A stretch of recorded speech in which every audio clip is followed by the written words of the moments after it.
Welcome to the Scottish Property Podcast. This is a show where we aim to educate, inspire and entertain through real life stories and interviews from people in the Scottish property community.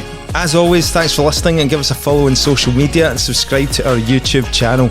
Remember to join us at our monthly networking events on the first Wednesday of every month. Tickets are available on our website. So without further ado, we'll just cut straight into this week's podcast. So welcome to the Scottish Property Podcast, Ajmal Mushtaq from Boss Pizzas. Thank you very much. Delighted to be here. Great to have you. I've got to say I'm a wee bit starstruck because I've been following you for a couple of years now on TikTok. A big following you've built up now as well. Yeah, we're up to about 65,000 followers, and it's been quite easy to do that. And the reason being, I am putting out great business content and I'm not asking for anything in return. I'm not asking you to subscribe, buy a book, buy a course. I'm not leading you down a sales funnel. I'm just like, I've done business this way. I was successful. Oh, here's how I did it. And people seem to resonate with that. So you signing autographs in the street now, down Hamilton Main Street now? I'm not that famous. No. What was the purpose of TikTok? So when you started it then, just was to get your name out there, a personal brand, or just to deliver content to people? It was to deliver content. I have always been behind the curve when it came to Facebook. I was like 5 years after it took off. Instagram, I was behind the curve. And then a few years ago, remember Clubhouse came out? Yeah. So I was ahead of the curve in Clubhouse, and I was watching BBC Click and they were profiling Clubhouse, and I thought, I'm already on Clubhouse, and I'd built up a following there. And then TikTok came out and I thought, you know what, this is perfect for me, because the one thing I hate when you go onto YouTube and, for example, how to change a light bulb, it's like a 15-minute bloody video, and the actual action of changing a light bulb is like 10 seconds. So what I found with TikTok is it suited my style. Get to the point, fast, deliver the value and move on. Yeah. It was perfectly suited. That's why I decided to focus on TikTok. Nice. Can we take us back to your backstory then, and your exposure, upbringing? And I'm really intrigued to dig deep into that and what makes you tick and what's got you into business. Backstory, ask me more. Like, where did you grow up? Yeah. I grew up in Hamilton, born and bred my whole life. And I grew up in the 70s. I'm nearly 50. I'm going to be 50 very soon. And back in the 70s and the early 80s, it was a tough gig. It was a completely different world to now. What do you mean by that? Just for those younger listeners who are, listening to that. So what kind of things? My parents were immigrants. They came to this country in the 70s. Where from? Pakistan. They were economic immigrants. My dad worked in the factories in Huddersfield and Bradford for a while, and then he moved up to Scotland. And I think when my parents came to this country, they came with nothing. So for them, it wasn't about holidays. It wasn't about buying the kids toys. It wasn't about designer goods. It was, we are in survival mode and we want to better our lives. So they just worked very, very hard to provide a decent livelihood for themselves and then for their children as well. So very early on, it was installed. Work ethic was the big thing. Dad, 7 days a week. Mum, 7 days a week. Take loans out on your own house and invest in business. And in those days, there was no concept of, let's set up a limited company, and if it doesn't work out, we can declare ourselves bankrupt. There was none of that. You put your own money on the line and you bulldoze your way to the result. And that's the way my parents were. So I was brought up looking at that and seeing that. And for me, that was just second nature.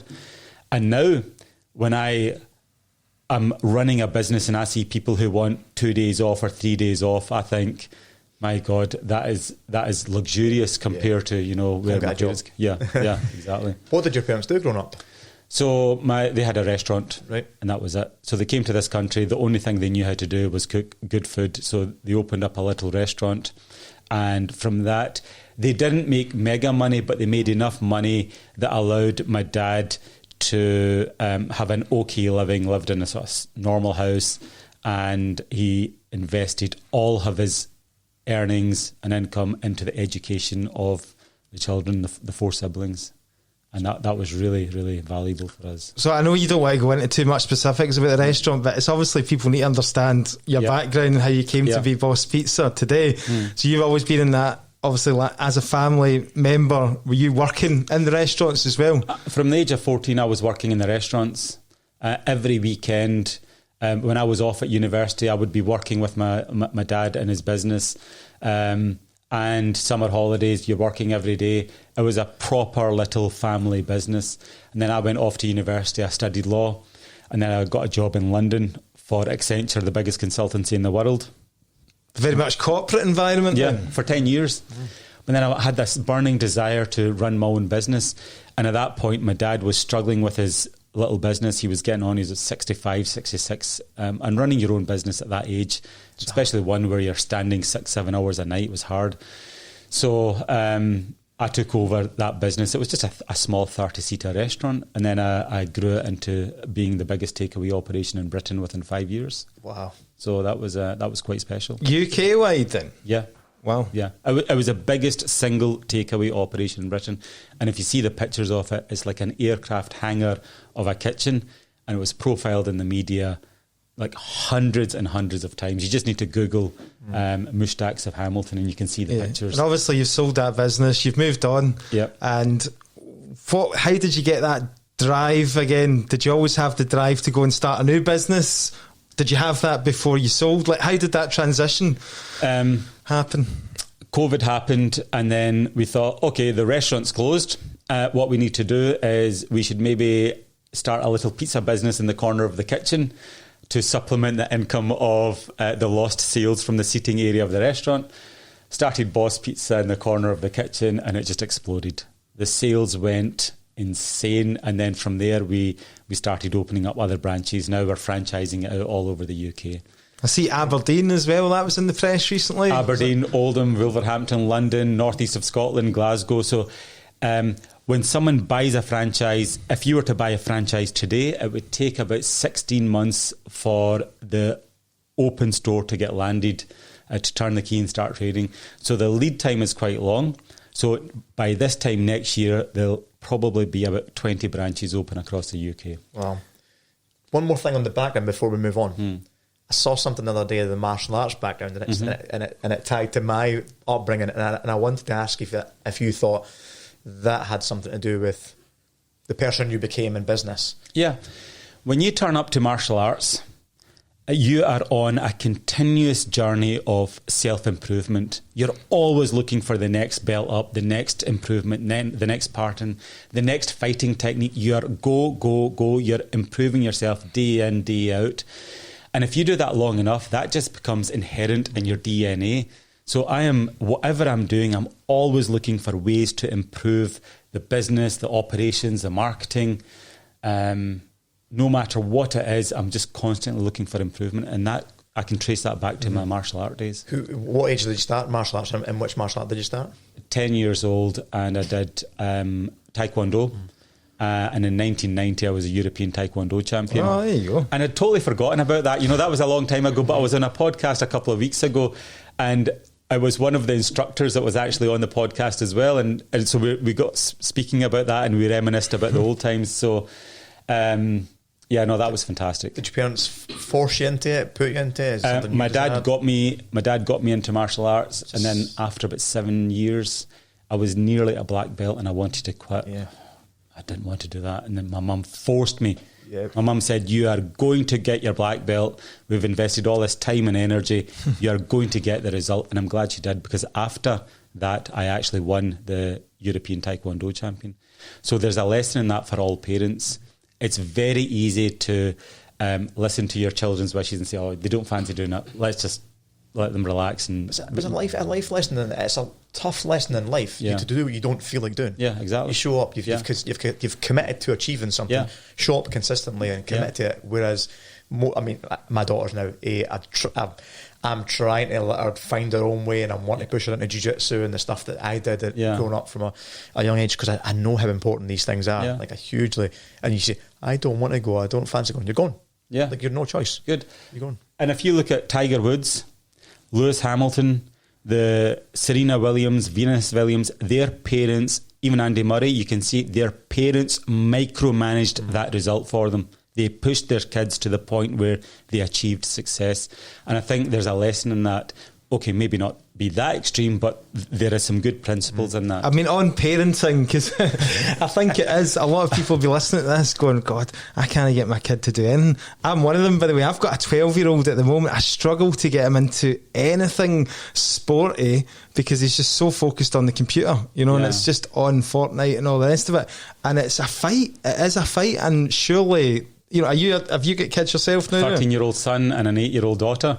So I resonate with both of you. Yeah, and they're on their tech. And it's the way it is now, isn't it? Doing martial arts? No, they're not doing football, badminton, martial arts. And I get what you're saying with the kids. And, you know, we've got a desktop PC for my daughter. And she was at school, and I've taken out the engine of the computer because it wasn't working. She was on the computer all the time playing these games.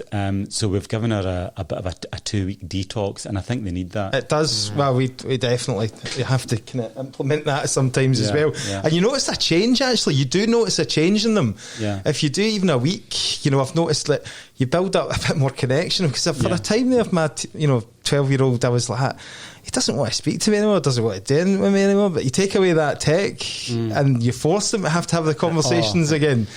I'll tell you something. I went on holiday like 5 years ago, before COVID. I went for a holiday every year, 3 years on the trot. I left the phone at home. I left my phone at home. People don't believe it, right?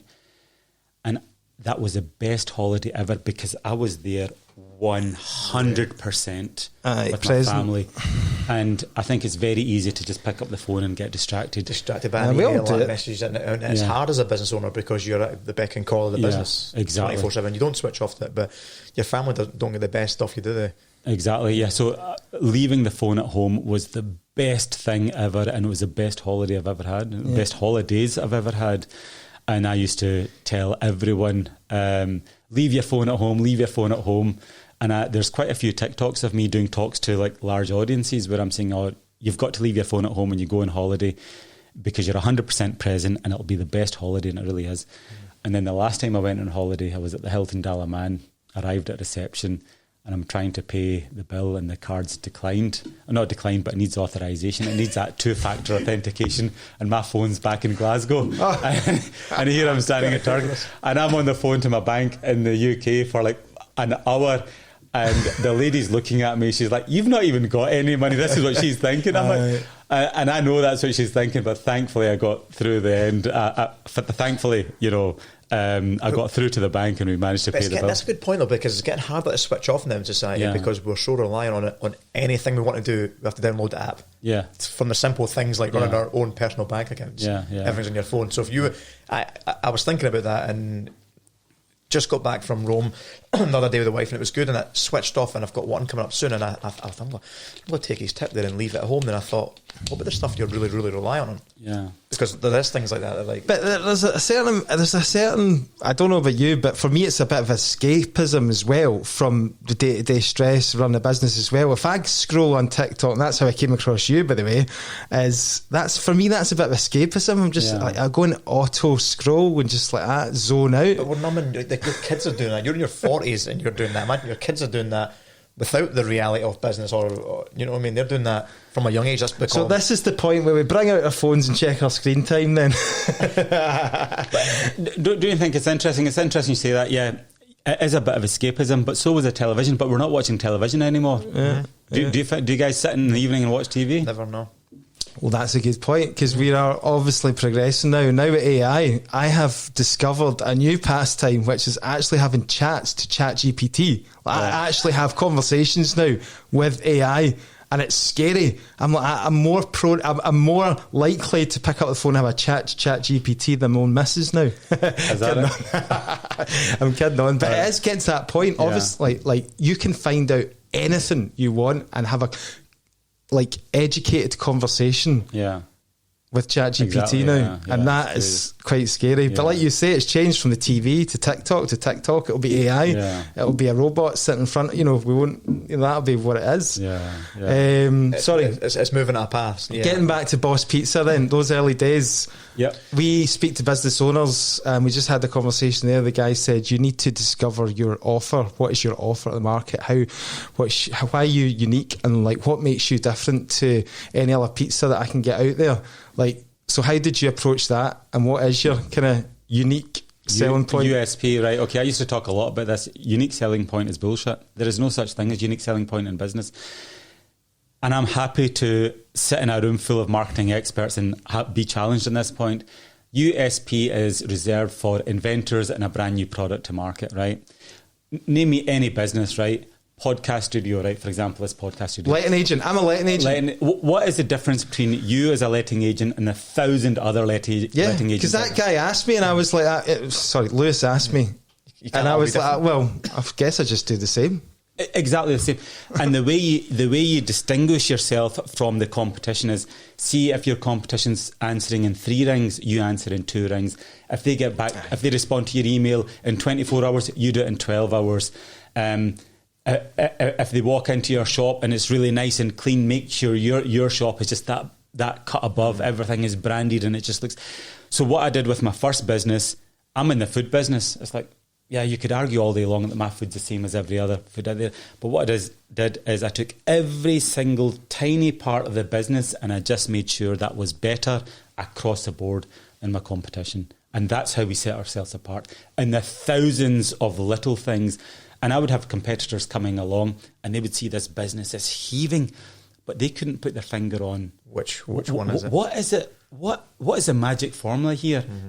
And the truth was, the magic formula was made up of the thousands of tiny little actions that we do on a daily basis. So it's not in the sauce, the type of dough. Like, I mean, surely you need to have a quality product. Oh, of course, yeah. Product is the single most important thing in business. And I'm glad you mentioned that, because people need to know, if you're starting out in business, don't spend a penny on marketing, website, fancy office, decent equipment. Don't spend any money on anything until your product isn't the very best it can be. That's the way I started my business. I invested the maximum amount of time on my product when the food was the best it can be. How do you make a good pizza then? How do you make it? Well, it's fresh dough, handmade sauce, and you buy the best ingredients. It's actually a pretty simple formula. And for Boss Pizza, this is what we did. This was quite clever. We set up, if you're running a business, you've got to protect your brand. So in the early days, when we started, we set up a new company called something generic, Pizza Nation, right? We opened up Pizza Nation, refined our offering, refined, made all the mistakes under this generic name, Pizza Nation, that was designed to disappear. Once we had perfected the quality, then we changed the name to Boss Pizza. So no one has had in the early days, no one would have had like a bad pizza or a bad experience. So that's how we did it. That's a really interesting point, actually.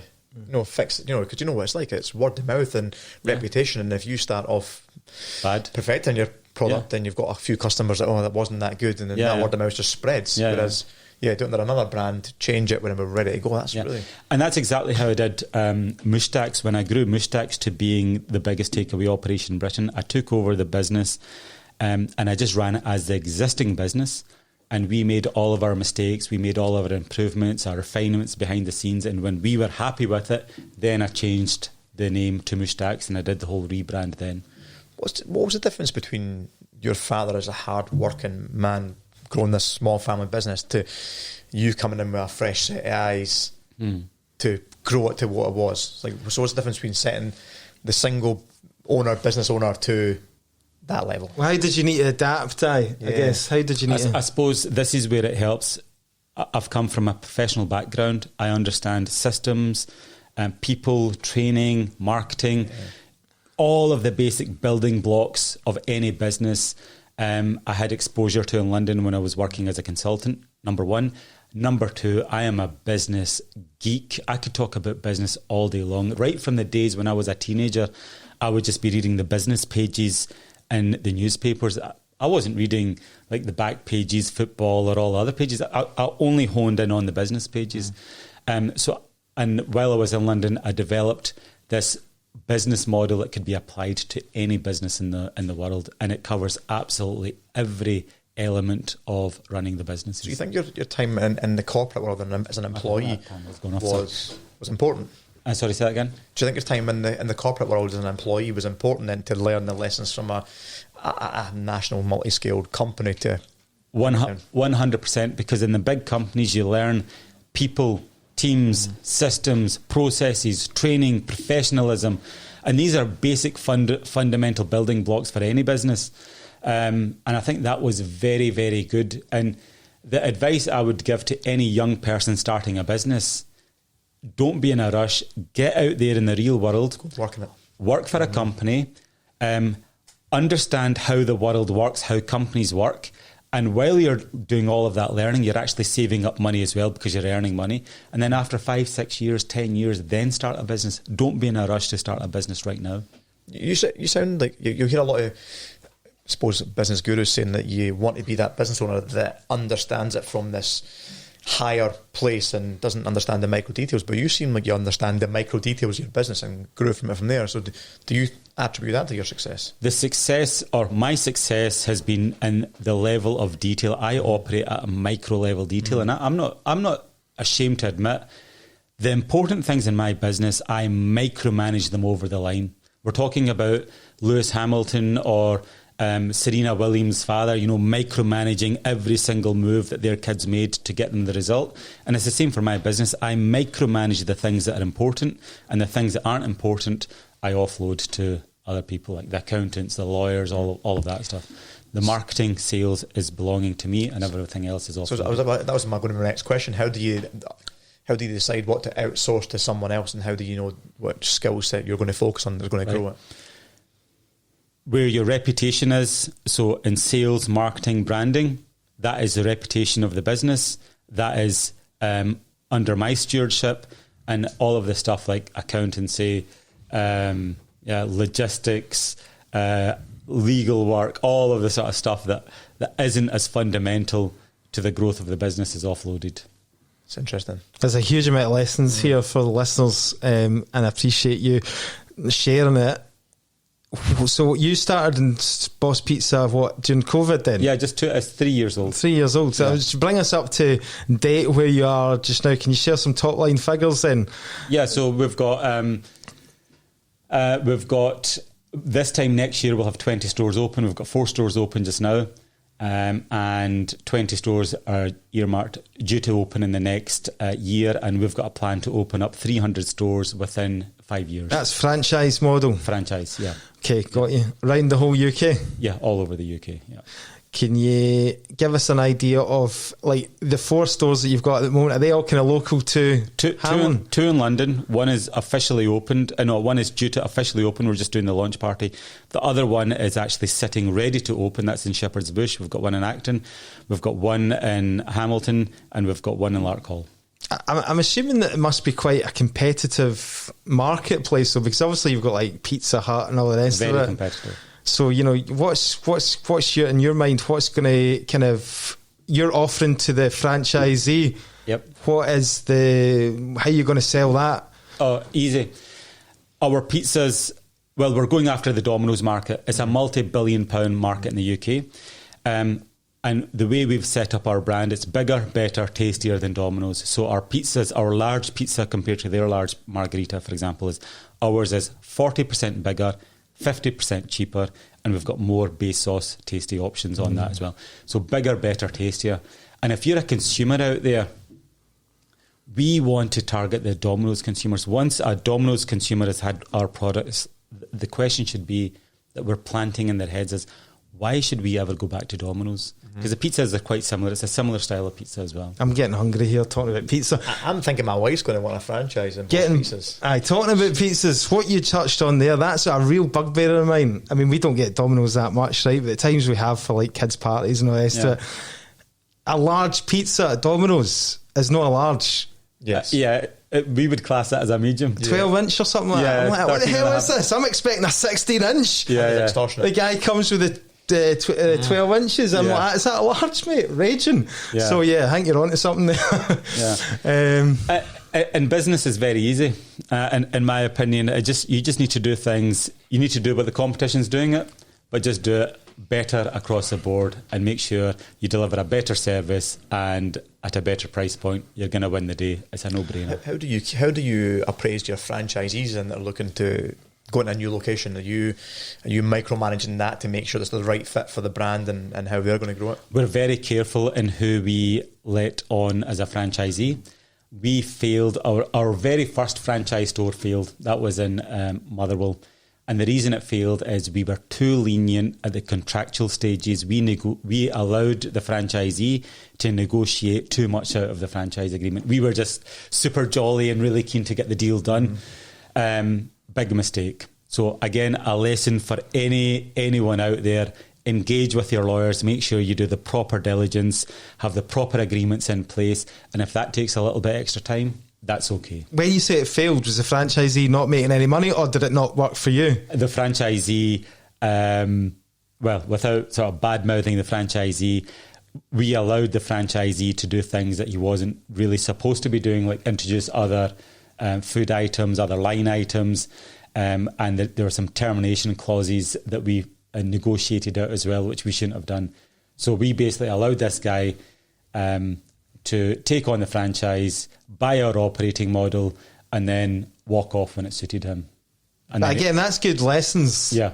And I've learned that. You'll tweak it moving forward. And I'm glad I've learned that. Now we've got a specialist law firm that deals with all of our legal contracts rather than us trying to do it ourselves. Yeah, so I feel like, obviously I'm operating at a smaller level, small local letting agent, but I'm just, every day you're learning something and tweaking it. And like you say about the processes and that.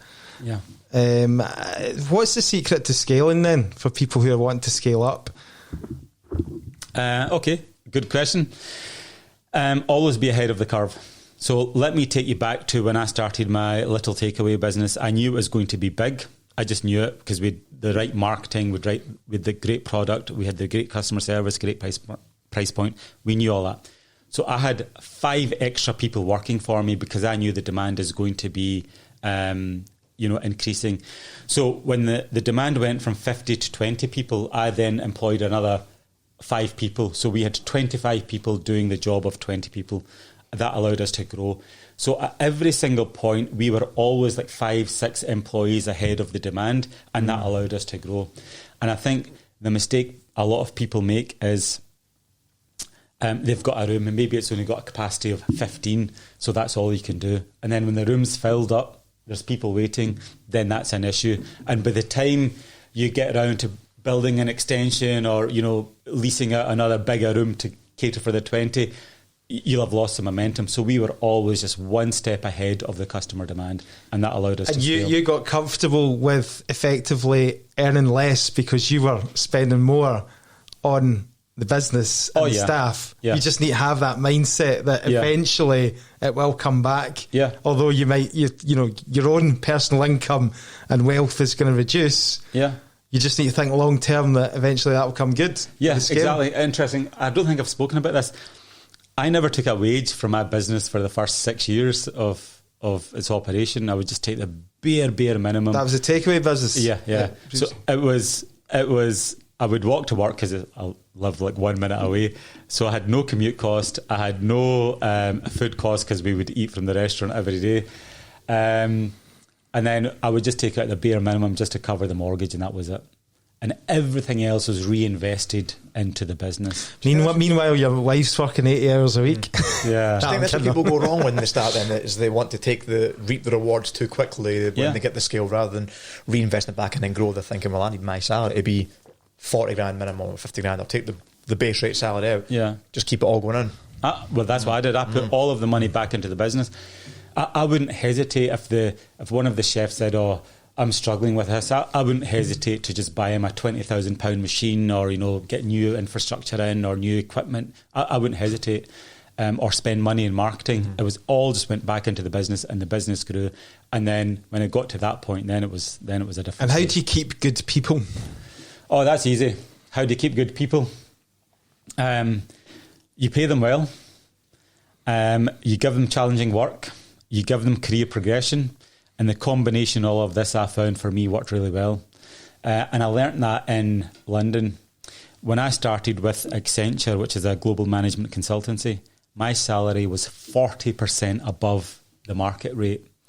It It was £28,500 starting salary with a £10,000 golden handshake. £38,500 year one straight out of uni way back then. My law graduate friends were earning 14,000. Right, and you know what that extra money did? I would sit at my desk and I would focus on the work. I would put 100% in. I knew I wasn't going to get that money anywhere else out there in the market. Had they paid me £14,000, I would be there working and looking around for other jobs that paid better. So just if you pay so much more, that helps your team just maintain that focus because they just know, they're not going to get the same salary anywhere else. That's interesting. I heard this actually a couple of weeks ago. I went down to one of the guys that's got a holiday accommodation down in Ayrshire, and he said the same. I said, how you manage, because he lives in Glasgow, he was managing them remotely. So how are you managing cleaning teams to come out and clean these pods and stuff? And he says the local hotels all pay cleaners minimum wage. It's £12 an hour. We pay £17 an hour. Yeah. This is every single, the word spread around the local towns in Ayrshire going, that's the place to work at. So the ones that are there want to be on their do over and above and beyond because they want that job, but you're paying the best. I thought that's quite interesting. My staff are currently listening to this podcast and wanting a wage rise now. It works actually. I'll tell you something, right? Paying your employees more is actually better for your business because the attrition rate is lower, the retention rate is higher, and therefore your training cost is lower. And the flip side, and the benefit of that is the consumer offering remains consistent. Imagine going into a business and you get served by someone who's really great, and then they leave, and then the next minute it's someone else, and the service is shoddy or it's rubbish. That's going to affect your brand in the mind of the consumer. Makes such a big difference, by the way, because I just look at it like I go into my local gym, and there's one girl on the desk that excels. Over and above everybody else, just with the attitude, the personality, the chat. And I'm like, I walk into the gym and I see her face, oh, that's great, she's on. Just, you get a welcoming smile. You know what I mean? You go in on a Sunday, there's a girl that works every Sunday, and I'm like, oh, head down. Like, she just growls at you. Do you know what I mean? So just wee things like that. It makes such a difference. Exactly. Because if everybody was that way, that would make such a huge difference. What I finds quite interesting is I probably would have missed that on scaling a business until you've speaking to you on the smaller details of things like that. Because if someone's coming to your business and they're getting welcomed by the person, like that's maybe CEOs would look at like the person on reception as being insignificant. Oh, it's it's an employee on a minimum wage. But if that's the person that's smiling and greeting, and that's enhancing the customer experience. The whole thing, isn't it? Yeah. And people used to say in my previous business, the service in here is great, the service in here is great. And it was. The staff would be bouncing about, smiles on their face, engaging with customers. They were well paid, and they got great bonuses, and they got great business bonuses as well, and so many great benefits as well. So all of these intangible things can have a great intangible benefit to your business. Yeah, I've been to restaurants in the past where one of the staff said this to me one time, that they didn't actually get to keep the tips. The owner kept the tips. I was like, fuck, no wonder you're wondering about absolutely miserable. Do you know what I mean? You're getting paid minimum wage and you're not getting your tips. Yeah, you can and the great thing about our business is the tips would get pooled and then shared amongst the whole team, even the kitchen team. There's very few restaurants and hotels that actually do that. They just give the tips to the front of house staff. But it's a team effort. And even the chefs would be buzzing. The whole team, like if Man City, there's just that morale amongst the team. They just know they're doing well. And that's what it was like for my business. Every member of the team was engaged. They're on top form and they're delivering their best. How do you keep that when you grow then? So if you've got the one store, the one restaurant, the one lineage, whatever it may be, the one gym, it's easier to keep an eye on that as you expand. Was it 300 restaurants before you sold it? No, it was just one. It was just one big mega restaurant. There's like 60 people working there. But as you kind of grow and expand the franchise as well from Boss Pizzas, how do you ensure that that's going to maintain that someone can go into London, I can go into London, Boss Pizzas, and get the same experience as I can up in Hamilton? Yeah, so we're focusing on the systems, the processes and the training, and then the regular checks on top of that, and then the regular management checks. So there's a few layers of checks and balances in place. Do you write all that stuff? Is that part of your job, or do you have to outsource that to get...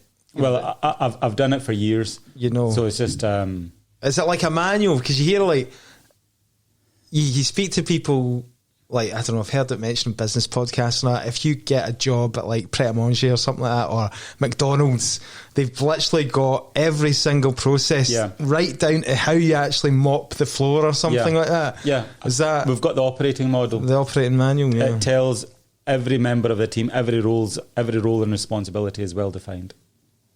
That's good. It's a lot of time you put investment and time setting that up to start with before you scale. Yeah. Okay, interesting point.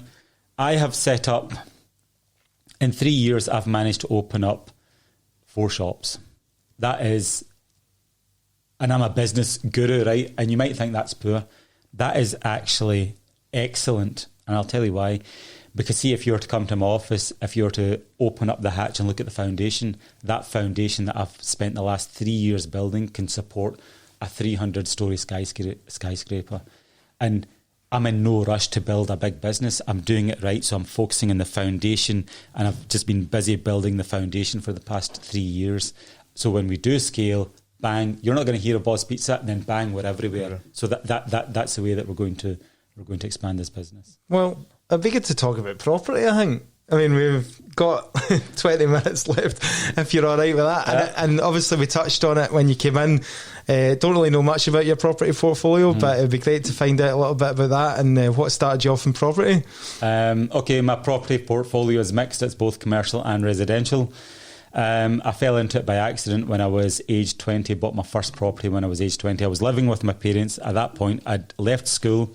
I'd worked full-time for 4 years. I managed to save up about £5,000. It was enough to put a deposit down on a house. Got the house and moved into it and decided I don't like it. Moved back in with my parents and I rented out the house. And I thought, that's when the penny dropped. I thought, wait a minute, someone else is just going to pay the mortgage and I'm going to get a house out of this. So that's where it started.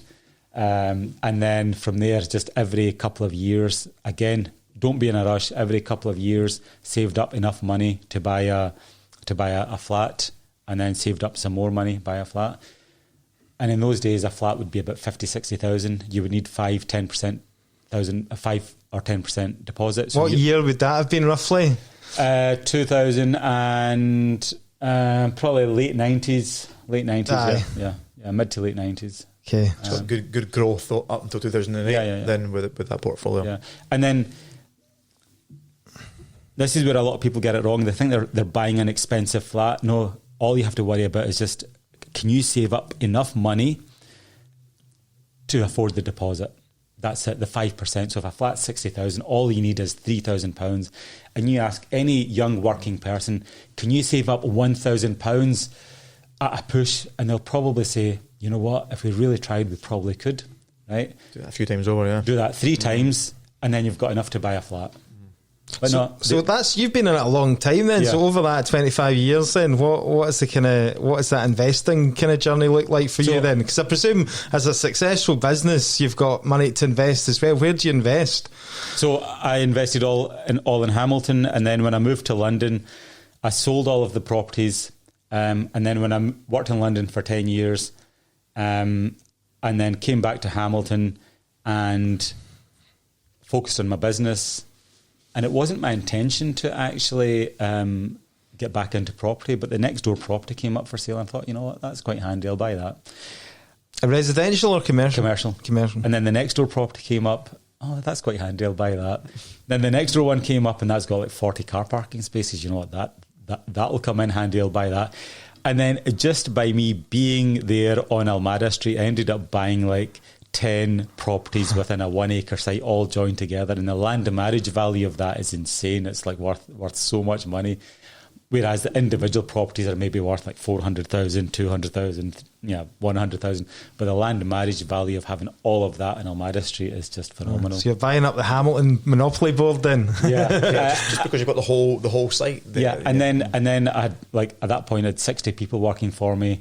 Ajmal, I need a place to stay, and then I'd buy one flat. Then I'd buy another flat. Oh, that's a useful flat. I'll buy that. That's quite handy. I'll buy that. Some of your tenants, people that work for you as well? Right, okay. Yeah. So I never got into the property business thinking I'm going to accumulate all of this property. I was very relaxed about it. I would have money sitting in the bank I would save up money, just leave it sitting in the bank. And if it sat there for 1 year, 2 years, 3 years, that's okay. When the right property came along, I would buy it. See, that's interesting, right? Because obviously we speak to a lot of people who are young people who are going straight into property because they think it's an easy way to get rich and all the rest of it. But what would your advice be to people? You obviously, you're on TikTok, right? You see a lot of this content about property traders, property gurus and all that, and the message that they put out there. What's your view on that? Am I allowed to say the word bullshit on this podcast? Absolutely. Yeah. So much of what you see on TikTok is bullshit. The property game is actually very hard. You need thousands of pounds up front to buy a property, tens of thousands of pounds at times to do it up. And then the profit margins, they're not all they're cracked up to be. Yes, sometimes you hit it big and sometimes you win, sometimes you lose. But overall, it's a hard gig and it's not that easy. I've been doing it for 20 years now. I'll allow you the opportunity to jump in about it's expensive to get involved in because you've done it well, not much your own money. Yeah, but like I always think it's the people that think of us the long term. Yeah. You know, when I bought my first flat in 1920, I knew that wasn't too bad. Get money in now or whenever it was. In 60 when I retire, this is going to be part of the pension. Yeah. So it was from 19 to 60. I was thinking about it. You know, so it wasn't like let's make money. Have you had to go out and raise funds for your growth fund in business? Raise money in terms of growing the business? Yep. Yeah, you have. All right. Sorry. What's the question? So what I'm saying is it kind of ties into what you said about it's very hard to get into property because you need a lot of money and all the rest of it.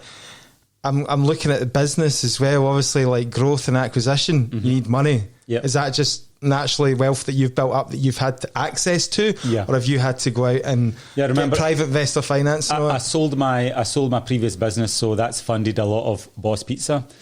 And then someone wanted to buy a small stake in Boss Pizza. I sold it for £100,000 for 5%. That valued Boss Pizza at £2 million.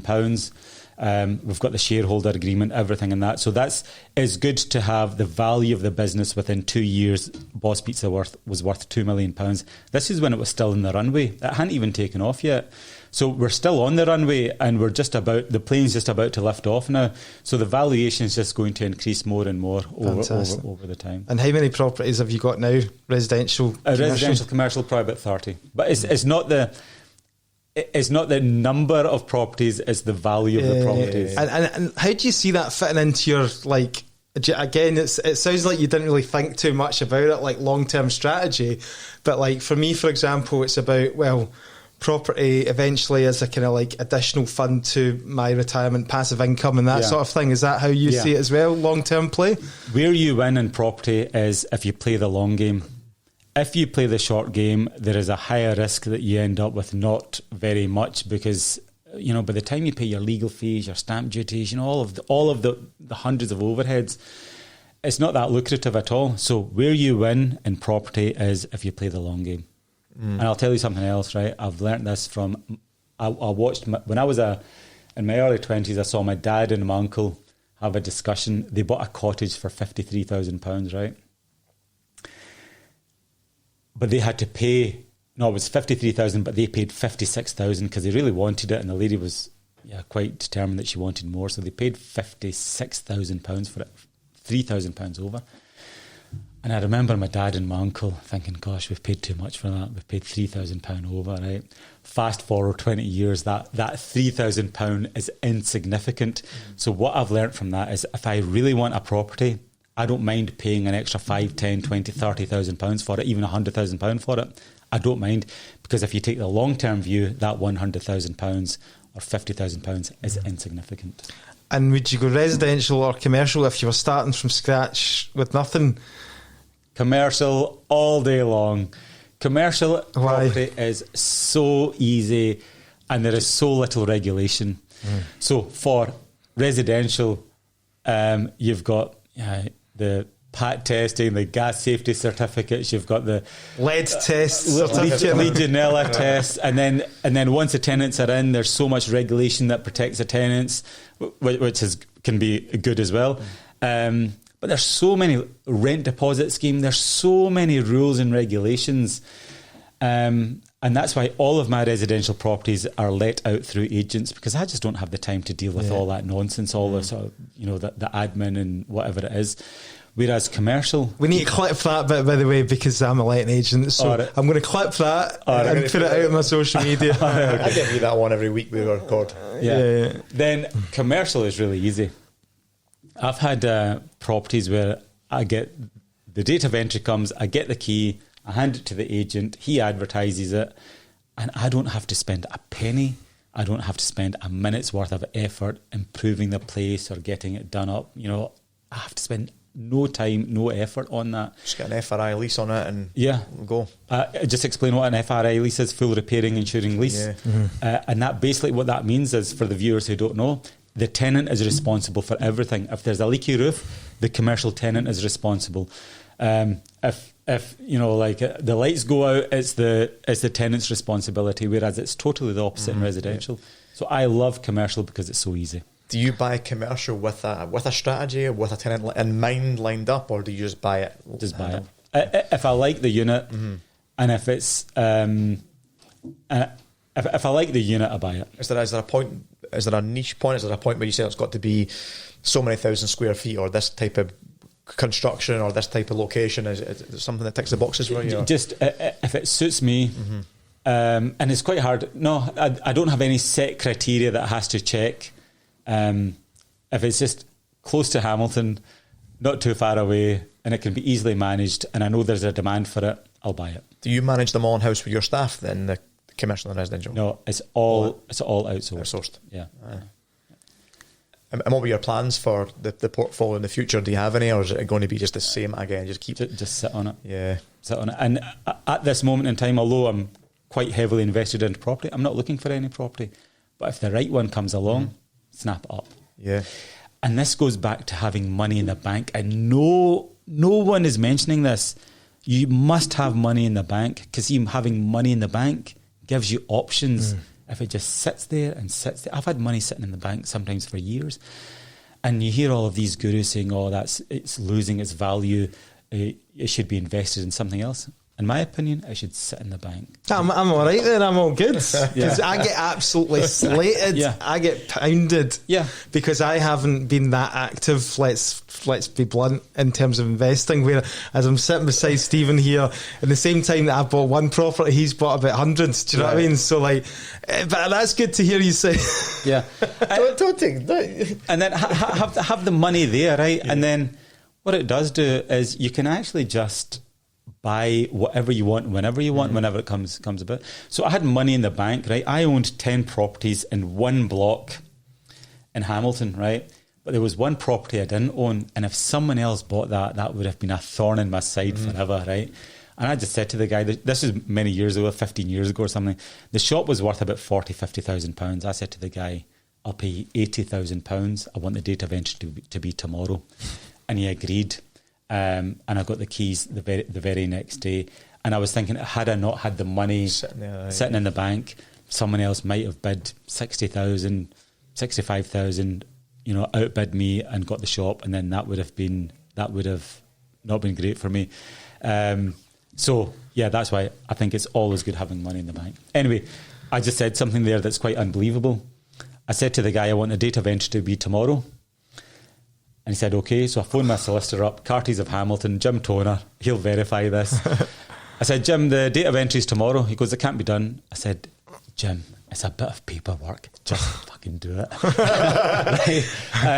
And he goes, I think we've all had that conversation with our solicitors. Okay. He goes, okay, let me see what I can do. It was a cash purchase, no call report, no nothing. So they managed to do it. And he did it. Of course they managed to do it. They just try and drag it out for 7 or 8 weeks to justify their fee, don't they? I know. Think about it. And I'm in London. I'd been working in London where you're doing like 30-page proposals back and forth on a daily basis. And I'm thinking, what a solicitor does, right? I'm not bad-mouthing solicitors, right? It's like, here's a property. It's got a roof and some walls, and here's the deeds for it. I'm selling it to you. Here, can you check that? Is it okay? And you say, yeah, it's okay. Right, we're happy to exchange. That's roughly what lawyers do, right? And why does it need to take 8, 9 weeks, 6, 7 weeks? So I said to Jim, just do it, and he did it. And you got it on the day. I got it the following day. Proofs in the pudding. Talking about selling things the next day, if somebody came to you just now and wanted to buy Boss Pizza, yep, what would you value it at, and is it for sale? Boss Pizza is not for sale. Boss Pizza is my project for the next 10 years.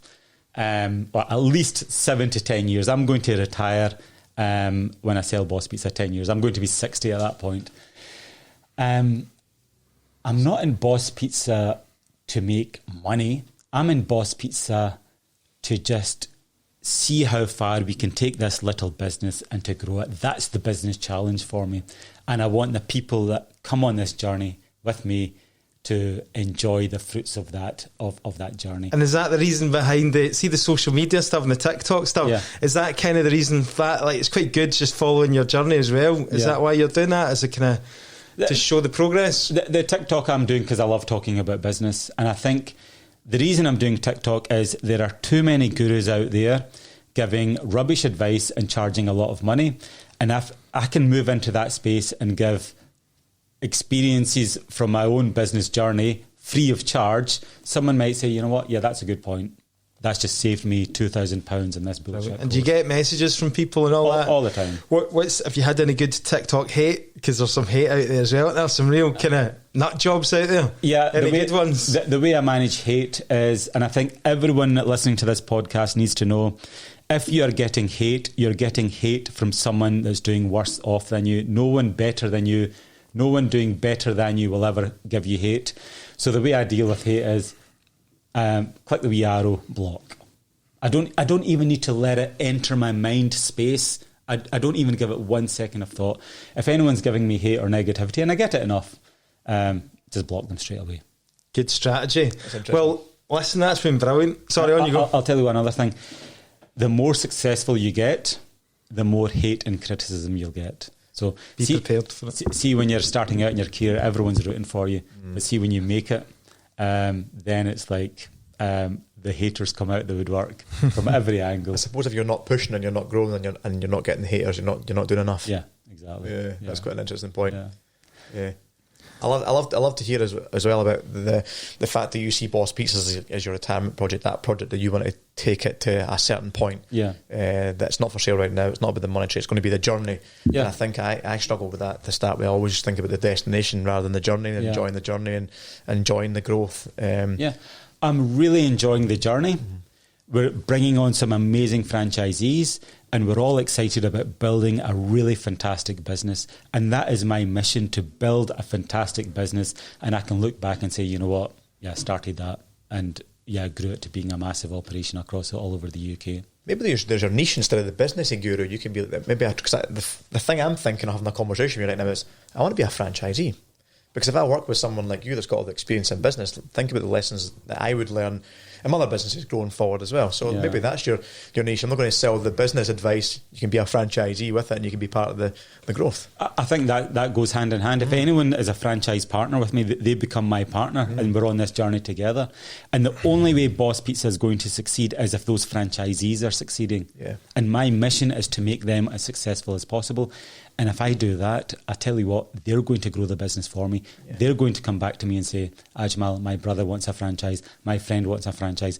So I'm going to use the franchise network to grow the business to being like a multi-100 unit operation. And Domino's can be in the dust. Well, let's see. Ajmal, brilliant to have you on. Thanks for taking the time out to speak to us. Thank you very much. Thank you. Thank you. Thank you.